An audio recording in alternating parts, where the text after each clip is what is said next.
L'Éternel vit que la méchanceté des hommes était grande sur la terre, et que les pensées de leur cœur se portaient chaque jour vers le mal. Et l'Éternel dit, j'exterminerai de la face de la terre l'homme que j'ai créé. Mais Noé trouva grâce aux yeux de l'Éternel. Noé était un homme juste et intègre. Noé marchait avec Dieu. Dieu dit à Noé, fais-toi une arche de bois, et moi je ferai venir le déluge sur la terre. Tu entreras dans l'arche avec ta famille. Tu feras entrer un couple de chaque espèce d'oiseau, de bétail, de reptiles et de tout ce qui vit sur la terre. Le jour arriva où toutes les sources du grand abîme jaillirent et les eaux recouvrirent la terre. Tout ce qui avait souffle de vie et qui était sur la terre mourut. Il ne resta que Noé. Voici les origines. Bon matin tout le monde, comment ça va? Donc, bienvenue à ceux qui nous visitent. Je salue également Terrebonne, notre église de Terrebonne qui joint à nous pour le message biblique. Également pour ceux qui nous suivent en ligne. C'est toujours mieux de venir à l'église. Mais si vous êtes à l'extérieur, soyez bénis. Ce matin, on termine notre série Origine après 10 messages, 3 mois, donc la deuxième portion sur Noé. Et si vous avez une Bible, ouvrez avec moi dans le livre de la Genèse, le chapitre 8. Sinon, si vous n'avez pas de Bible, ne vous en faites pas. Vous êtes comme la majorité des gens qui sont devant moi. Vous allez pouvoir suivre sur les écrans. Donc, on étudie le chapitre 1 à 11 du livre de la Genèse, qui est le premier livre de la Bible, qui nous raconte les origines. Donc, c'est une série où on a parlé de la création, on a parlé d'Adam et Ève, le jardin d'Éden, le fruit défendu, et on a parlé de Noé particulièrement la semaine dernière, et on termine. La semaine dernière, on s'est laissé, puis Noé était dans l'arche. Maintenant, je trouve que c'est une bonne chose de le faire sortir de l'arche. Donc, on va regarder ce qui se passe après le déluge, Noé dans le bateau. Donc, il y a des principes. Et pendant que vous tournez dans vos Bibles, on a vu dans la série Origine, c'est vrai pour les origines, c'est vrai pour Genèse 1 à 11, c'est vrai pour notre vie, c'est vrai pour l'histoire du salut. Il y a toujours 4 étapes. La première étape, c'est la création. Il n'y a rien qui commence sans que Dieu l'ait créé. C'est vrai pour notre monde, c'est vrai pour ta vie. Deuxième étape, c'est l'étape de la chute. Vous savez, on est dans une société, dans une culture où on ne veut pas reconnaître qu'on est déconnecté de Dieu, on ne veut pas reconnaître que l'homme est pécheur, qu'on a chuté. Puis ça me fait penser un peu, avez-vous remarqué, ça vous est peut-être déjà arrivé, à chaque fois que quelqu'un marche et tombe, avez-vous remarqué le réflexe, tu tombes, c'est comme si rien s'est passé. Et ça, c'est une belle image spirituelle. La Bible nous dit que l'homme a chuté, mais on fait comme si rien s'est passé. Maintenant, c'est la deuxième étape, on le veut ensemble. Et c'est une de nos étapes personnelles dans ma vie. Dieu m'a créé, je réalise que j'ai chuté. La troisième étape, c'est ce qu'on appelle la rédemption, le salut. C'est quand Dieu te reconnecte à lui. Maintenant, je veux juste te dire que Jésus veut faire plus que te sauver. Jésus veut faire plus que t'arracher de l'enfer. Jésus veut faire plus que t'arracher de la mort, il veut te donner la vie. Jésus veut faire plus que te pardonner tes péchés, il veut te libérer. Jésus veut faire plus que simplement faire en sorte que tu survives, il veut que tu aies la vie en abondance. Et c'est ce qu'on va parler ce matin, on va parler de la quatrième étape. Et beaucoup de gens, que tu sois chrétien ou pas, ont l'impression que ça s'arrête à la chute et au salut, mais il y a une quatrième étape qui est fondamentale, c'est la restauration. La restauration, c'est quoi? C'est Dieu veut te rétablir, Dieu veut te remettre en état, Dieu veut te donner un nouveau départ. Et ce qu'on voit avec Noé, c'est non seulement que Dieu préserve, que Dieu sauve, que Dieu aime, que Dieu pardonne, mais Dieu veut donner un nouveau départ. Et c'est le cas pour ta vie ce matin. Ce matin, il y a des gens, plusieurs personnes, même ça fait 20 ans que tu es peut-être, tu dis, moi je suis chrétien, je suis sauvé. Et le drame, c'est que tu n'entres pas dans la restauration que Dieu a pour toi. La meilleure histoire de restauration que j'ai entendue, c'est une histoire vraie, je l'ai déjà racontée. C'est ce petit bonhomme de 8 ans en Floride qui se baigne, et tout à coup, il est dans l'océan, puis un requin l'attaque et arrache son bras.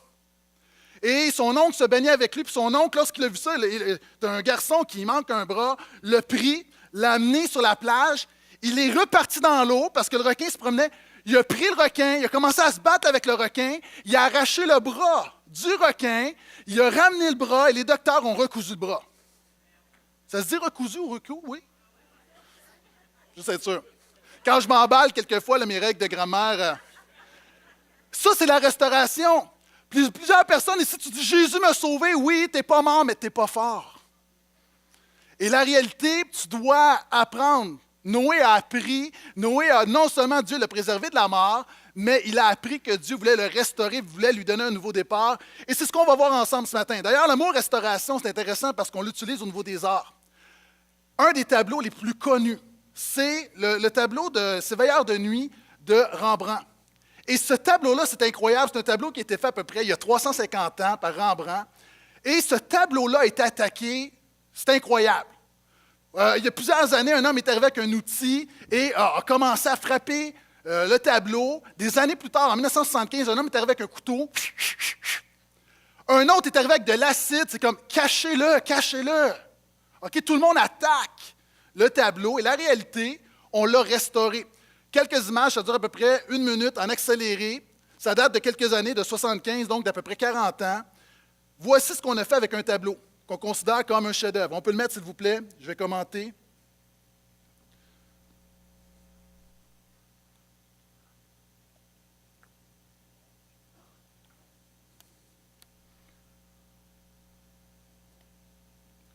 Donc, on s'est appliqué pendant 4 ans à restaurer le tableau.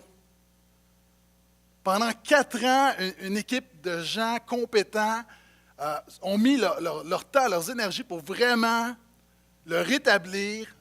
On s'est rendu compte que l'acide qui avait été envoyé, finalement, ça avait seulement affecté la couche de vernis. Donc, on a refait ça, on a réparé complètement le tableau. Et vous allez voir. Donc, si vous allez aujourd'hui, vous voyez ce tableau, vous allez vous rendre compte que ce tableau est comme l'original. On en a fait la réfection, on l'a rétabli. Et c'est presque terminé. Une des choses intéressantes avec ce tableau-là, c'est qu'on l'a appelé « Ronde de nuit », mais au début, lorsque Rembrandt a fait ce tableau, la scène se déroule de jour. Mais à cause d'un après sur le tableau, d'année en année, le tableau va devenir de plus en plus obscur. Et on travaille très, très fort pour le rétablir. Vous allez avoir l'image finale. Voilà. Le point est suivant. Si des hommes mettent tous leurs efforts pour restaurer une œuvre d'art, je veux juste dire que le Dieu qui t'a créé, qui a dit que tu as été créé à son image, va mettre tous les efforts pour te restaurer. Tu as peut-être été attaqué, tu es peut-être blessé, tu es peut-être magané, tu es peut-être poqué pour parler en bon québécois, mais je veux juste dire que Jésus est déterminé à te restaurer. Et c'est ce qu'on voit ce matin. Je vais t'enseigner 7 choses que tu dois savoir pour vivre la restauration.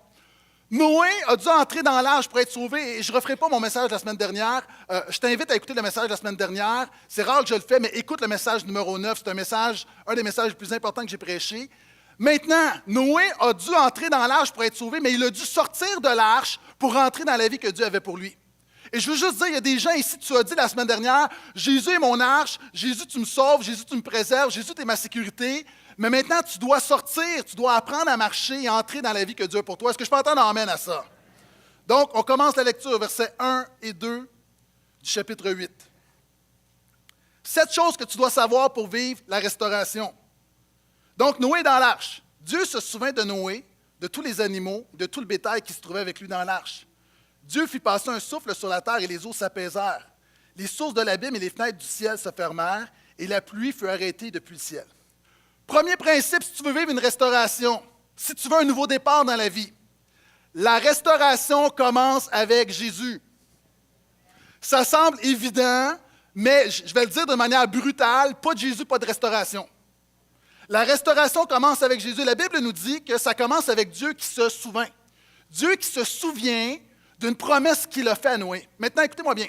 Quand la Bible dit que Dieu se souvint, ce n'est pas un exercice mental. Ce n'est pas que Dieu avait oublié, puis là, tout à coup, Dieu voit l'arche et dit « Eh bien oui, toi! » Quand la Bible dit souvent, Dieu se souvint d'Abraham, Dieu se souvint de Moïse, Dieu se souvint de son peuple. En fait, c'est que Dieu se souvient qu'il a fait une promesse et c'est le moment où Dieu décide d'activer la promesse qu'il a faite. D'ailleurs, avez-vous remarqué lorsque Jésus est à la croix, puis il y a un criminel à côté de lui qui est à la croix, puis il dit à Jésus, « Souviens-toi de moi quand tu seras au paradis. » Hein, il n'est pas en train, il n'imagine pas que Jésus va arriver au ciel et dit, coudonc, qu'est-ce que je devais me rappeler donc? Non, en fait, ce qu'il dit, c'est active la promesse. Il y a plusieurs personnes ici, soit sur Internet, vous avez un compte que vous devez activer, tout est là, mais il y a un moment donné où tu dois l'activer. Et les promesses de Dieu sont pour ta vie, mais tu dois les activer. Et je veux juste dire que ce qui active les promesses et la faveur de Dieu sur ta vie, ce n'est pas toi, ça commence par Dieu.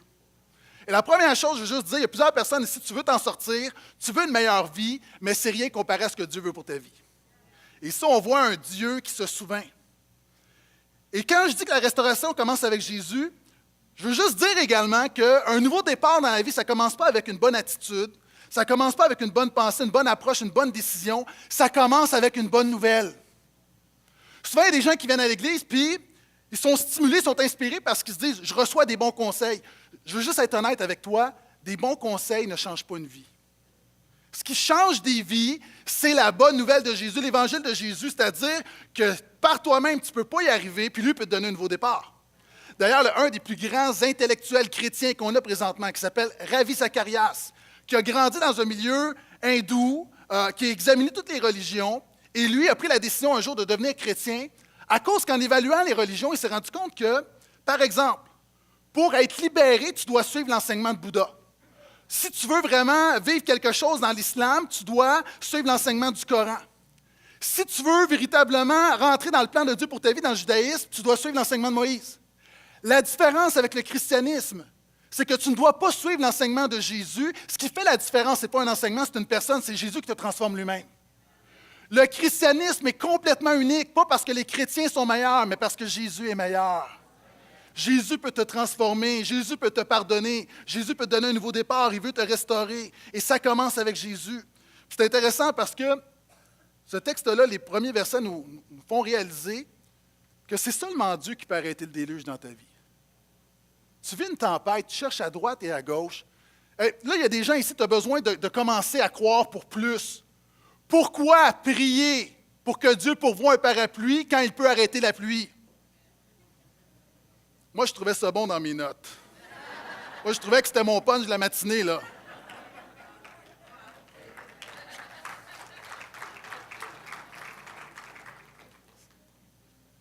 Pourquoi prier que Dieu t'envoie un parapluie s'il peut arrêter la pluie? Puis souvent, on prie des choses, on veut des choses, mais on ne réalise pas combien la restauration de Jésus, elle est grande, puissante et merveilleuse. Je continue, deuxième principe, versets 3 à 6. Les eaux se retirèrent de la terre peu à peu. Les eaux diminuèrent au bout de 150 jours. Le 17e jour du 7e mois, et restez avec moi, là, il y a plusieurs dates, là, vous allez voir, je vais vous expliquer ça dans quelques instants. Donc, le 17e jour du 7e mois, l'arche se posa sur les montagnes d'Arafat. Les eaux allèrent en diminuant jusqu'au 10e mois. Le premier jour du 10e mois, les sommets des montagnes apparurent. Au bout de 40 jours, Noé ouvrit la fenêtre qu'il avait faite à l'arche. Deuxième principe que tu dois savoir sur la restauration ce matin, c'est que la restauration prend du temps et se fait par étapes. Le déluge a duré 40 jours. Est-ce que vous savez combien de temps Noé a été dans l'arche? Plus d'une année. Il y a un grand principe là-dedans. La restauration prend plus de temps que la chute. Avez-vous remarqué que ça prend plus de temps réparer quelque chose que de briser quelque chose? Ça prend plus de temps guérir que blesser. Ça prend plus de temps nettoyer que salir. Ça prend plus de temps de ramasser qu'éparpiller. C'est plus long repasser que froisser ta chemise. Puis il y a un principe là-dedans, il y a des gens ici, vous savez, vous avez vécu un deuil, il est arrivé tout à coup, vous avez reçu un appel, la police s'est présentée devant votre porte, ça a duré 5 minutes, mais vous vivez les conséquences pendant des années. La restauration prend du temps. Il y a des gens ici, vous avez été attaqués, vous avez vécu une agression, ça a peut-être duré quelques instants, mais ça vous suit toute votre vie. Il y a des gens, vous savez, vous luttez encore après des années avec la drogue, l'alcool. Vous êtes sobre depuis 20 ans, mais un verre vous refait tomber complètement. La restauration prend du temps. Et savez-vous quoi? La totalité d'entre nous, là, on a passé plus de temps sans Jésus qu'avec Jésus. Et ça prend du temps. Ça prend du temps que le Seigneur transforme nos caractères, nettoie nos bébites, guérit nos blessures. Ça prend du temps, sois patient. D'ailleurs, l'apôtre Paul va dire quelque chose, et Et pour moi, c'est toujours un encouragement quand je vois l'apôtre Paul. En passant, l'apôtre Paul, là, c'est notre Sidney Crosby. OK, c'est notre Céline Dion. Là. L'apôtre Paul, pour ceux qui nous visitent, là, c'est l'apôtre. Là. C'est le gars. OK? Puis ce gars-là, regardez ce qu'il dit. Il dit la chose suivante. Notre héros de la foi, là, notre homme le plus spirituel. Là. Si moi, je peux être quelqu'un, je veux être l'apôtre Paul. OK? L'apôtre Paul dit « Car ce que je produis, je ne le comprends pas. Ce que je veux, je ne le pratique pas. Mais ce que je fais, c'est ce que je déteste. Je le sais, il n'y a rien de bon qui n'habite en moi, c'est-à-dire dans ma chair, car il est à ma portée de vouloir, mais non pas de produire le bien. Je ne fais pas le bien que je veux, mais je pratique le mal que je ne veux pas. » Hey, c'est quelqu'un qui a rencontré Jésus, mais c'est quelqu'un qui nous fait réaliser que ça prend du temps d'être restauré, ça prend du temps de devenir un disciple de Jésus, ça prend du temps de marcher dans ce que Jésus a pour ta vie, ça prend du temps véritablement pour marcher dans la victoire. Il y a des gens ici, tu as été 50 ans dans la défaite, est-ce que tu peux donner une couple d'années à Jésus pour t'apprendre à marcher dans la victoire? Je crois que dès l'instant où tu mets ta foi en lui, tu es victorieux, mais il y a un apprentissage. Savez-vous pourquoi? Parce qu'on a des vieux réflexes. Ah, on en parlait en fin de semaine. Moi j'ai grandi à Montréal et moi, là, je me souviens, prendre le métro pour moi, c'est pas une belle expérience parce qu'à chaque fois que j'étais dans le métro, je me checkais en bon québécois. À Montréal, avec les gangs puis tout ça. Et moi, j'ai grandi dans un milieu où tu t'arranges pour toujours voir ce qui se passe. Et j'ai développé un mauvais réflexe. Quand quelqu'un me fait peur, quelqu'un arrive et fait « bouh !» ou je tombe face à face avec quelqu'un puis je m'y attends pas, mon premier réflexe, c'est « Je suis un ninja !» Puis c'est arrivé, jeune marié avec ma femme. Je pense que personne dans la salle de bain. J'arrive dans la salle de bain, tadam, elle est là, c'est comme...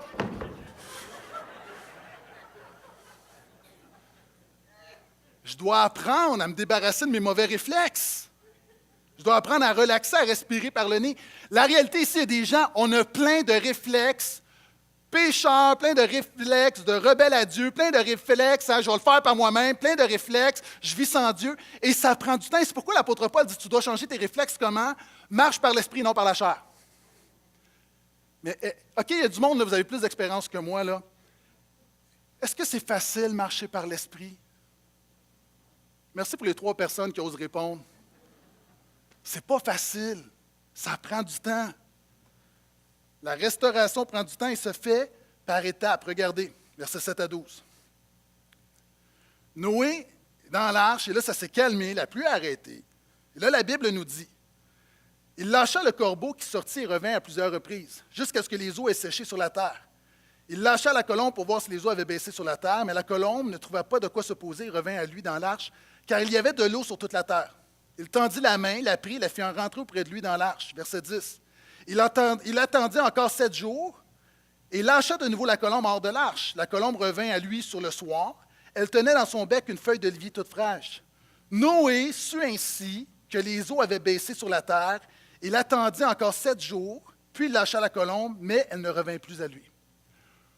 OK, avant de parler de ce qui se passe ici avec les colombes et le corbeau, là, ici, il y a un principe, Dieu agit par étapes. Il y a des gens ici, là, si tu veux marcher dans la restauration que le Seigneur a pour toi, tu dois déterminer c'est quoi ta prochaine étape. Il y a du monde ici, ta prochaine étape, c'est de revenir la semaine prochaine. Il y a du monde, ta prochaine étape, c'est de décider de mettre ta foi en Jésus. Hein, tu n'es pas avec la foi en Jésus, c'est une décision de mettre ta foi en Jésus. Il y a des gens ici, c'est de te faire baptiser. Il y a des gens, c'est de te joindre à un petit groupe. Il y a des gens, c'est de servir, de commencer à servir les gens autour de toi.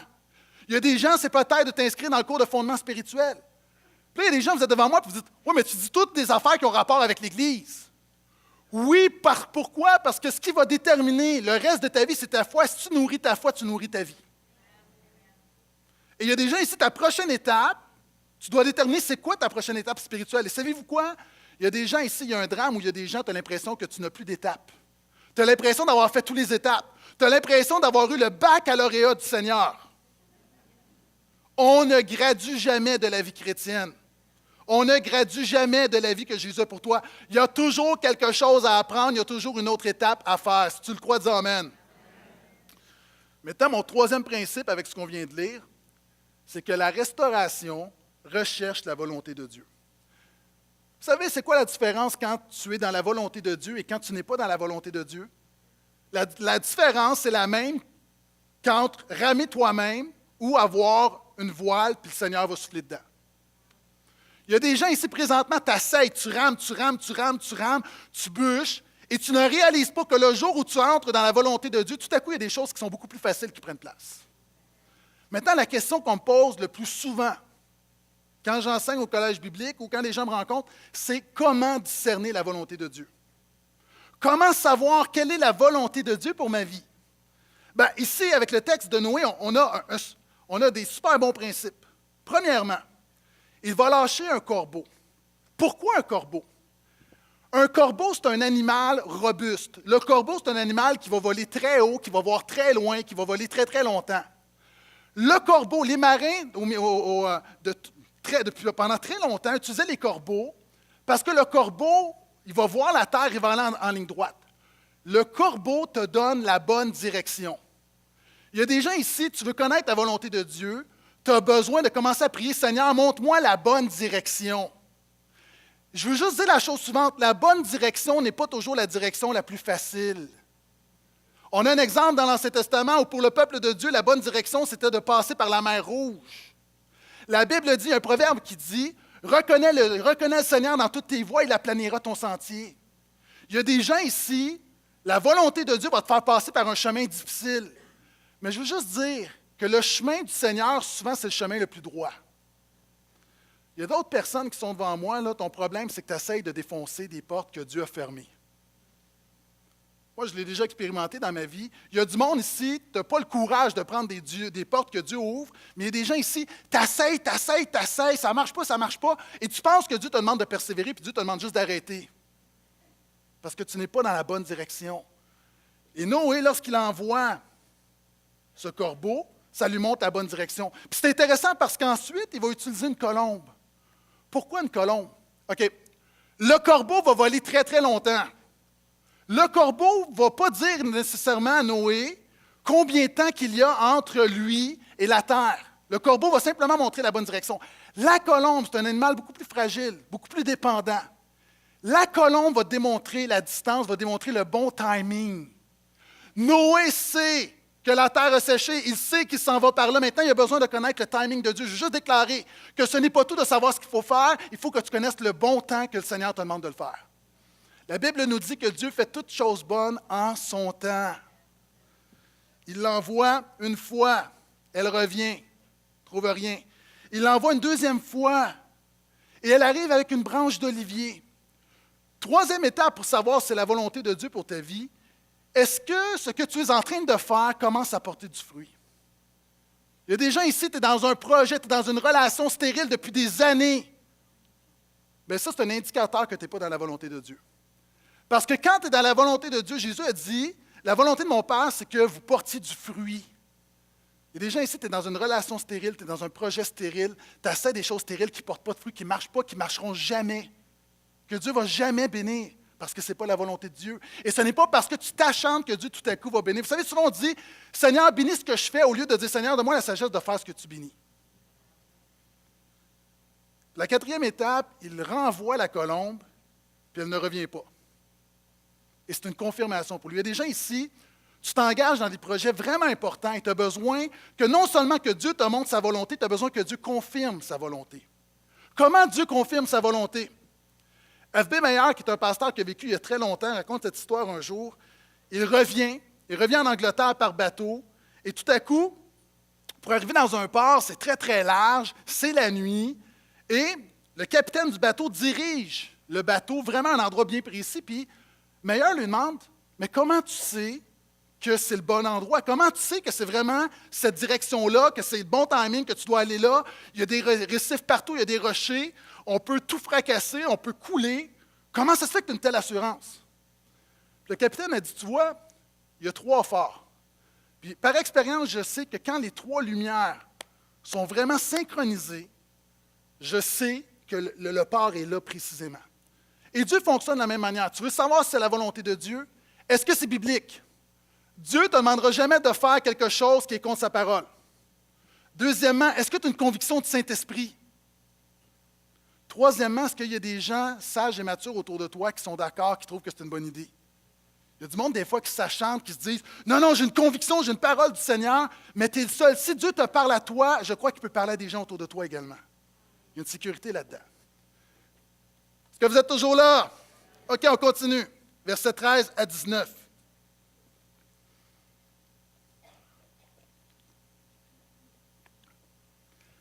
Donc, après un an, voici ce qui se passe. L'an 601, le premier jour du premier mois, les eaux avaient séché sur la terre. Noé retira la couverture de l'arche et vit que la terre avait séché. Le 27e jour du deuxième mois, la terre était sèche. Alors Dieu dit à Noé, « Sors de l'arche, toi, ta femme, tes fils et les femmes de tes fils avec toi, tous les animaux qui sont avec toi de toutes sortes, tant les oiseaux que les bétails et toutes les bestioles qui fourmillent sur la terre, fais-les sortir avec toi, qu'ils peuplent la terre, qu'ils soient féconds et se multiplient sur la terre. » Noé sortit, lui, ses fils, sa femme et les femmes de ses fils avec lui. Tous les animaux, toutes les bestioles, tous les oiseaux et tout ce qui fourmille sur la terre, tous ceux-là sortirent de l'arche, famille par famille. Quatrièmement, la restauration nécessite l'obéissance. Et ça, c'est intéressant. Imaginez, Noé est là, ça fait un an qu'il est dans l'arche. La Bible nous dit qu'il arrache la couverture. OK, il voit par la fenêtre, il voit que l'eau, c'est fini. Il arrache la couverture, il voit que c'est sec. Et là, j'imagine sa femme a dit, on y va-tu? Hein, ses enfants, papa, quand est-ce qu'on arrive? Ah. Puis Noé ne bouge pas. Moi, si ça fait un an que je suis dans une arche, avec le zoo de Granby avec moi, je veux sortir au plus vite. Mais Noé a appris quelque chose. Noé a appris, il a été sauvé, préservé par l'obéissance et il sera restauré par obéissance. Noé a construit l'arche parce que Dieu lui a demandé. Noé est entré dans l'arche quand Dieu lui a dit d'entrer, puis Noé se dit, moi, je vais sortir seulement quand Dieu va me dire de sortir. Et là-dedans, il y a un principe. Il y a des gens ici, tu as besoin d'apprendre l'obéissance. La Bible dit que notre salut, que notre pardon, la croix de Jésus s'est fait comment? Parce que Jésus a été obéissant. La Bible nous dit que même Jésus, alors qu'il était Dieu, Fils de Dieu, il a appris l'obéissance. La Bible nous dit que tu obéis toujours à quelque chose. Soit tu obéis à tes propres passions, ou soit tu obéis à Jésus.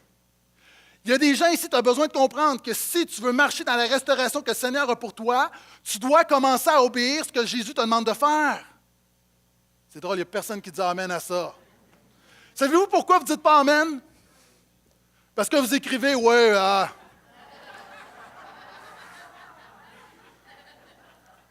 Savez-vous pourquoi vous ne dites pas Amen? Parce que souvent, quand on entend parler d'obéissance, on a l'impression qu'il faut obéir à Jésus comme on obéit à la police lorsqu'elle te colle parce que tu vas trop vite. Hein, lorsque tu arrives, puis la police te dit, et là je ne parle pas par expérience, et on m'a raconté l'histoire, tu arrives sur le... T'es pas bien. T'es pas bien, monsieur, est-ce que je peux voir vos papiers? Puis là, tu es comme, il n'y a personne qui est bien. Puis on pense souvent que l'obéissance, c'est comme ça. La Bible dit que l'obéissance que tu dois avoir envers Dieu, c'est l'obéissance de la foi, c'est une confiance. C'est-à-dire, c'est quelque chose que tu fais de gaieté de cœur parce que tu sais que Jésus, c'est mieux ce qui est bon pour toi que toi-même. Mais ça prend de la foi, ça prend de la confiance pour le croire. Puis ici, on a un Noé qui vraiment attend puis va descendre au bon moment. Et savez-vous quoi? Il y a des gens ici, là encore une fois, quand ça va mal, tu obéis à Dieu. Mais c'est plus difficile d'obéir à Dieu quand ça va bien. Alors moi, si je suis Noé, puis Noé me dit, Dieu me dit, le déluge arrive. Construis une arche. Oh, maison. Je respecte. Rentre dans l'arche. Oui, Seigneur. Mais quand c'est fini, hey, c'est fini. Ça va bien. J'allais eu ma bénédiction. Là, je serais porté à descendre, puis comme, hey, je suis le seul qui reste. Non. Noé a compris quelque chose. Noé a compris, écoute-moi bien. Noé a compris que ce qui amène la bénédiction quand ça va mal, c'est la même chose qui préserve la bénédiction quand ça va bien. La même affaire qui te sort du trou, c'est la même chose qui va te garder dans le plan que Dieu a pour ta vie. Et ça, c'est l'obéissance. Je continue, verset 21. Et regardez la première chose que Noé va faire. En sortant, imagine, ça fait un an que tu es dans l'arche, puis là, Dieu te dit finalement, OK, tu peux sortir. Qu'est-ce que tu fais? Tu vas prendre une marche? Tu fais un barbecue? Tu fais une sieste? Qu'est-ce que tu fais? Noé va adorer Dieu. La première chose qu'il fait. Regardez. Noé bâtit un autel pour le Seigneur. Et dans le monde biblique, bâtir un autel, c'est avec des pierres, tu bâtis comme un genre de monticule, puis tu offres un sacrifice, puis c'est une manière d'adorer Dieu. Noé bâtit un autel pour le Seigneur. Il prit de toutes les bêtes pures, de tous les oiseaux purs, et il offrit des holocaustes sur l'autel. Le Seigneur sentit une odeur agréable, et le Seigneur se dit, « Je ne maudirai plus la terre à cause des humains, parce que le cœur des humains est disposé au mal depuis leur jeunesse. Je ne frapperai plus tout ce qui est vivant comme je l'ai fait. » Cinquième principe, mon ami, la restauration se bâtit dans l'adoration. Ce qu'on fait là, vous savez, on chante avant la parole. Ça, là, ça devrait être la pointe de l'iceberg de notre vie. Ça, c'est une portion de l'adoration. Mais il y a des gens ici, tu as de la difficulté à adorer Dieu le dimanche parce que tu n'adores pas Dieu la semaine. L'adoration, c'est quoi? C'est simplement être conscient que Dieu est premier dans ta vie. Et c'est en plein ce que Noé fait. Noé aurait pu dire, « Oh, en débarquant, je vais aller chercher mon iPod. » Noé sort, la première chose qu'il fait, il adore Dieu parce que Dieu est premier pour Noé. Et ça, c'est une véritable adoration. J'ai lu cette semaine un homme un grand conducteur de louanges qui est quand même assez connu, qui s'appelle Phil Wickham. Et lui a été demandé de conduire la louange, un peu comme Saverio ce matin, dans une grande conférence de leaders. Tu sais, quelque chose, un moment dans ta vie où tu dis, « Wow, tu sais, ça, là, c'est gros, là, c'est big. » Une semaine avant, il a perdu sa voix. Et là, le médecin a dit, non seulement tu as perdu ta voix, mais tu ne peux plus parler pendant des semaines et puis ça va peut-être même prendre des mois. Lui, là, c'est un adorateur. Lui, son ministère, c'est de faire des albums, de chanter. C'est ça sa job, plus sa job, sa vocation. Et là, tout à coup, là, on lui dit, là, tout ce que tu fais pour Jésus, on te le retire. Et on lui a demandé, parce que c'était quelque chose de gros, puis on lui a dit, OK, est-ce que tu peux écrire une lettre pour la conférence si tu ne peux pas parler, mais est-ce que tu peux écrire un peu comment tu vis ça? Puis voici ce qu'il a écrit. Il a dit, quand ça m'est arrivé, j'ai commencé à paniquer, j'étais frustré, parce qu'on m'a enlevé mon identité. Mon identité, moi, là, c'est d'être sur un stage, puis de chanter, puis de conduire. Ma valeur, là, c'est là-dedans. Moi, c'est de faire des tunes qui élèvent Jésus, puis que les gens les chantent dans les églises, puis les gens achètent des CD, puis sont juste bénis, puis sont inspirés. Moi, là, ma valeur était là-dedans. Et j'ai réalisé que mon identité était à la mauvaise place. J'ai réalisé que ma véritable identité devait être en Jésus, et non pas ce que je fais pour Jésus. Puis il a réalisé que ma véritable identité, c'est quelque chose qu'on ne peut pas t'enlever. Il y a des gens ici, ton identité est dans ta beauté. On peut t'enlever ta beauté. De manière ou d'une autre, là, je te fais une prophétie, là, tu vas la perdre ta beauté à un moment donné, tôt ou tard. Je te dis ça de même, tu peux avoir 25 ans et être resplendissante, je veux juste te dire, ça risque d'arriver. Hein, des hommes, tu es dynamique. À un moment donné, je te le dis, tu vas être moins dynamique. Puis il y a plein de gens ici, puis ça dans notre culture, notre identité est dans les choses qu'on peut perdre. Ton identité est dans ton argent. Oh! En réalité, tu peux tout perdre. Jésus est venu pour nous dire que notre identité est en lui. C'est ton identité dans le fait que Dieu t'aime, peu importe qui tu es, peu importe ce que tu fais, Dieu ne t'aimera pas plus, Dieu ne t'aimera pas moins. Et Wickham a appris que oui, il a perdu sa voix, oui, il ne peut pas se tenir, puis chanter, puis conduire en louange, mais que même s'il n'y a pas un son qui sort de sa bouche, il demeure un adorateur. Puis ici, on a un Noé qui est un adorateur. Et savez-vous pourquoi est-ce qu'on chante? Pourquoi est-ce que... Écoute-moi bien, là. Il y a des gens qui pensent que l'adoration, c'est juste le pep talk pour se préparer pour la prédication. Quand tu loues, quand tu chantes, quand tu déclares le nom de Jésus, est-ce que tu sais ce qui se passe? Premièrement, tu prends conscience que Dieu est dans la place que Dieu va agir dans ta vie. Première chose, quand tu dis que Dieu est grand, tu réalises que tu es petit. Quand tu dis que Dieu est puissant, tu réalises que tu es impuissant. Quand tu déclares que Dieu est fort, tu réalises que tu es faible. Quand tu déclares que Dieu est saint, tu réalises que tu es pécheur.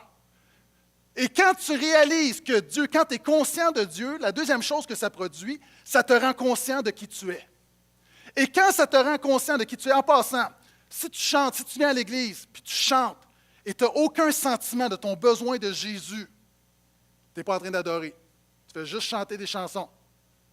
Tu pourrais chanter de la bottine souriante, ça ferait la même affaire. Ce qui fait la différence, ce qui rend les choses spirituelles, c'est quand tu es conscient de Dieu. Étant conscient de Dieu, tu es conscient de ton état. Quand tu es conscient de ton état, tu es comme en repentance. Tu cries à Dieu puis tu en appelles à la grâce de Dieu.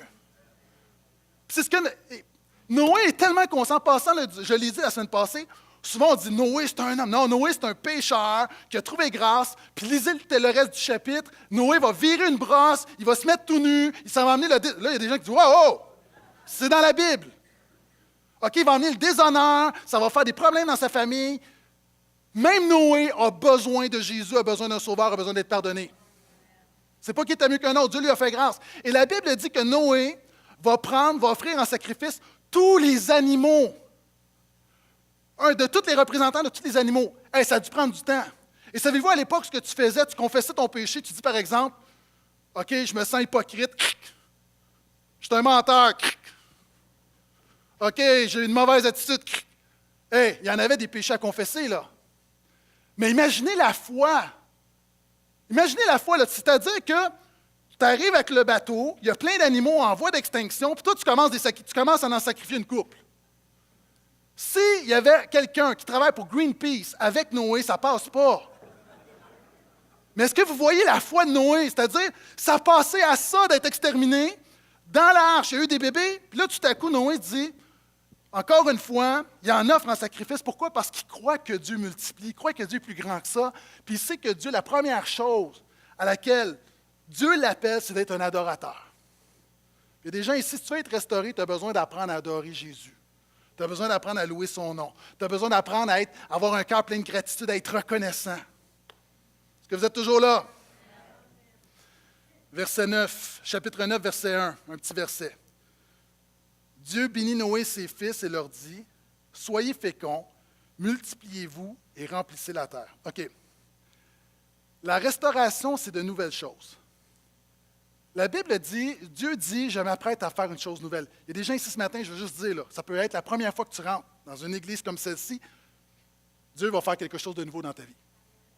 La vie avec Jésus, c'est plein de nouveautés. La Bible dit que quand tu mets ta foi en Jésus, il y a comme une nouvelle naissance qui prend place.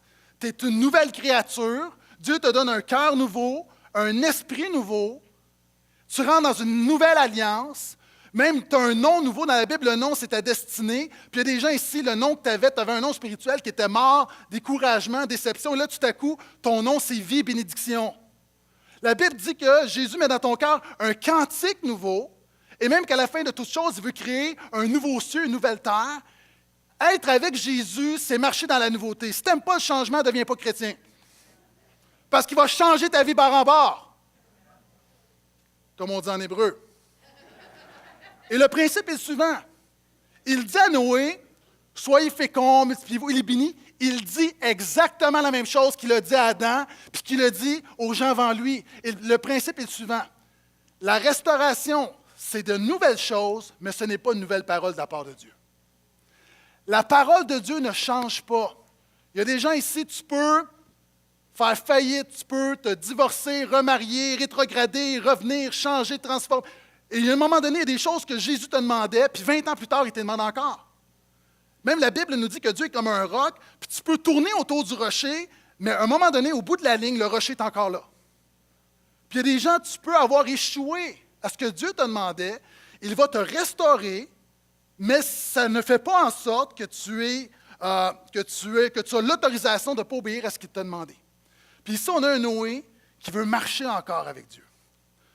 Et pour le faire, évidemment, on a besoin d'avoir un lien avec la Bible. Quelqu'un a dit, la Bible, la parole de Dieu devrait être notre pain quotidien et non pas un gâteau pour les occasions spéciales. Hier, c'était la fête de mon fils, on lui donne un gâteau. Ma femme ne fait pas un gâteau à tous les jours. Puis il y a des gens ici, pour toi, là, OK, je vais le dire autrement, il y a des gens, tu es au régime, puis la fin de semaine, tu te payes une petite gâterie. Hein, soit un petit verre de vin ou un morceau de gâteau, puis là, le samedi, c'est comme, wouhou, tu es excité.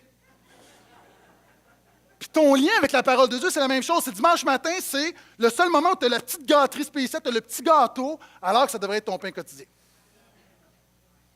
Noé devait l'apprendre. Et je termine. Versets 8 à 13. Dieu dit encore à Noé et à ses fils avec lui, « Quant à moi, j'établis mon alliance avec vous et avec votre descendance après vous, avec tous les êtres vivants qui sont avec vous, tant les oiseaux que le bétail et tous les animaux sauvages, avec tous ceux qui sont sortis de l'arche, avec tous les animaux sauvages. J'établis mon alliance avec vous. Tous les êtres ne seront plus retranchés par les eaux du déluge. Il n'y aura plus de déluge pour anéantir la terre. Dieu dit, « Voici le signe de l'alliance que je place entre moi et vous, ainsi que tous les êtres vivants qui sont avec vous, pour toutes les générations, pour toujours. Je place mon arc, donc mon arc-en-ciel dans les nuées. C'est une manière, un hébraïsme, une manière de parler. Donc, je place mon arc-en-ciel dans le ciel. Il sera un signe d'alliance entre moi et la terre. » Et après 10 messages, et je pourrais évaluer à peu près presque 70 points, là, mon dernier principe sur les origines est le suivant. La restauration humaine n'est possible que par une alliance divine. Et pour la première fois dans la Bible, on voit la notion d'alliance prendre place. Et ça, c'est tellement fondamental. Il y a des gens qui vont dire, peut-être plus perspicaces que d'autres, vont dire, Pasteur Gaétan, t'arrêtes là, mais il reste la fin du chapitre 9, où on a Noé et ses fils. Il reste le chapitre 10, où on a toute une généalogie encore, puis on aime ça, les généalogies, prêche les généalogies. Puis il reste le chapitre 11, où on voit la tour de Babel. Puis non, c'est suffisant. Savez-vous pourquoi? Parce qu'à partir du moment où Dieu fait alliance, c'est fait. À partir du moment où Dieu fait alliance là, avec Noé et avec l'humanité, c'est fait. Dieu s'engage à sauver l'humanité. Dieu ne fait pas une entente, un partenariat, un marchandage avec toi. Dieu a fait une alliance avec toi. Hein, je parlais de Greenpeace tout à l'heure, ça me fait penser à ces gars et ces filles qui vont, lorsqu'il y a des développements et on veut couper les arbres, je ne sais pas si vous avez déjà vu ça, ils vont s'attacher après un arbre. Est-ce que vous l'avez déjà vu? Ils vont prendre des chaînes et s'attacher après un arbre. Quand Dieu fait alliance avec toi, c'est comme s'il s'attache à toi. Ce que Dieu est en train de dire, il s'engage à te sauver et à te restaurer. Une alliance, c'est quoi? Une alliance, c'est une entente légale inchangeable, imposée divinement entre Dieu et l'homme, stipulant les conditions de leur relation. Dieu dit, OK, je fais une alliance avec toi. D'ailleurs, en Jésus, nous avons une nouvelle alliance. Voici ce que Dieu dit. Toi, tu crois en moi, et moi, je te fais grâce et je te donne la vie. Deal or no deal? Accepter ou refuser? Et à partir du moment où Dieu fait une alliance, on le voit tout au long de la Bible, ensuite, il va faire des alliances. Après ça, il va faire une alliance avec Abraham.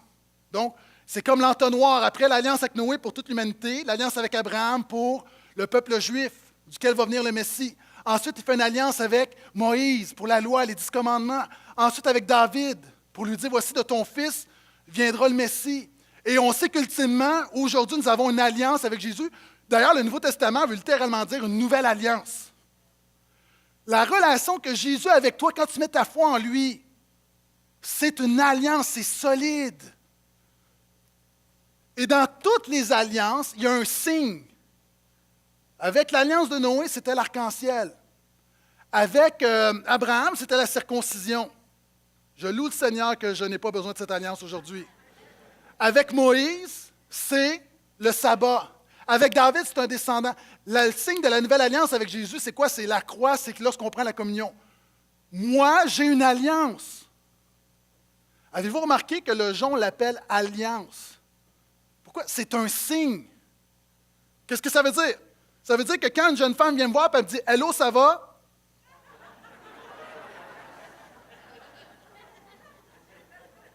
Ça n'arrive pas, là, mais vous comprenez ce que je veux dire? J'ai une alliance. C'est un signe qui renvoie à une alliance solide que j'ai contractée. Ce n'est pas juste ma blonde, ce n'est pas une copine, ce n'est pas une collègue, ce n'est pas une coloc. J'ai une alliance. Dis amen, chérie, s'il te plaît, pendant que tout le monde me regarde. Et Dieu fait une alliance avec toi. Mais savez-vous quoi? Une alliance, ce n'est pas facile à garder. Lorsque j'ai commencé je me suis remis à faire de l'activité, puis à faire du sport, puis avec des cordes, puis des barres, puis il y a des gars au gym qui m'ont dit « Tu devrais enlever ton alliance. » Là, je dis « Oh non, rien n'enlèvera mon alliance. »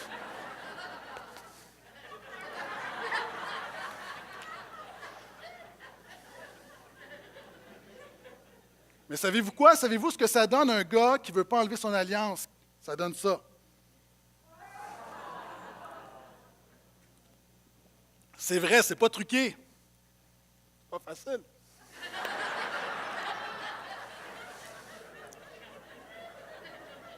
Le point est suivant. Non, c'est vraiment sérieux, là. Je suis en train de perdre ma conclusion, finalement. C'est correct, on va terminer dans la joie. Ça va, ça va. Le point est souvent, ça fait mal garder ton alliance. Mais sérieusement, je ne veux pas l'enlever parce que je sais que si je l'enlève, je vais la perdre. Puis... Non, non. Je veux juste dire que Dieu a fait une alliance avec toi, puis ça n'a pas été facile. Il a dû sacrifier son Fils pour toi. Dieu a sacrifié son Fils, ce qu'il avait de plus précieux, Jésus, il l'a sacrifié pour qu'il meure à ta place. Puis en lui, tu as une nouvelle alliance. Puis je veux juste t'encourager. Comment est-ce qu'on peut résumer là, ce message?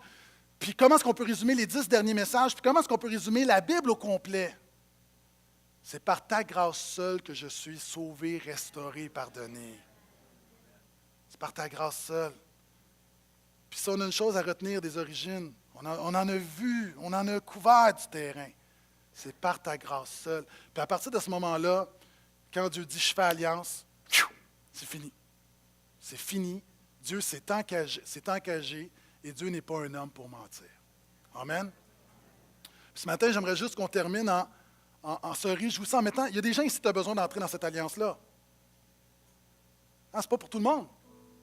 Moi, l'alliance, le contrat, ce n'est pas une alliance. Je ne peux pas avoir une alliance avec 4 femmes. Une alliance avec une femme. Puis la réalité, l'alliance de Dieu est ouverte à tous, mais elle est limitée. L'alliance de Jésus est limitée. Il y a des conditions. Moi, quand j'ai contracté une alliance, c'est je promets de te chérir, de te garder, de rester avec toi dans les bons comme dans les mauvais jours. Il y a des conditions. Ce n'est pas comme par hasard que ça arrive une alliance. Puis il y a une alliance avec Jésus, puis il y a des conditions. La condition, c'est que tu réalises que tu ne vas pas y arriver par toi-même, que tu as besoin de sa grâce, que tu es perdu sans lui, puis que tu mettes ta foi en lui. Puis si tu le fais, Dieu va faire sa part, même plus que tu ne peux jamais penser. Les origines nous enseignent que dès le départ, dès les origines, c'était fait. Puis dans le texte, puis je termine avec ceci, Dieu dit, je le vois que le cœur de l'homme est mauvais. Je le vois que le cœur de l'homme est mauvais. Mais pourquoi est-ce qu'il accepte le sacrifice? Puis pourquoi est-ce qu'il fait alliance? Parce que Dieu, dans sa tête, ou dans sa poche, c'est une carte cachée. La Bible nous dit que le sacrifice de Jésus avait été déterminé avant la fondation du monde.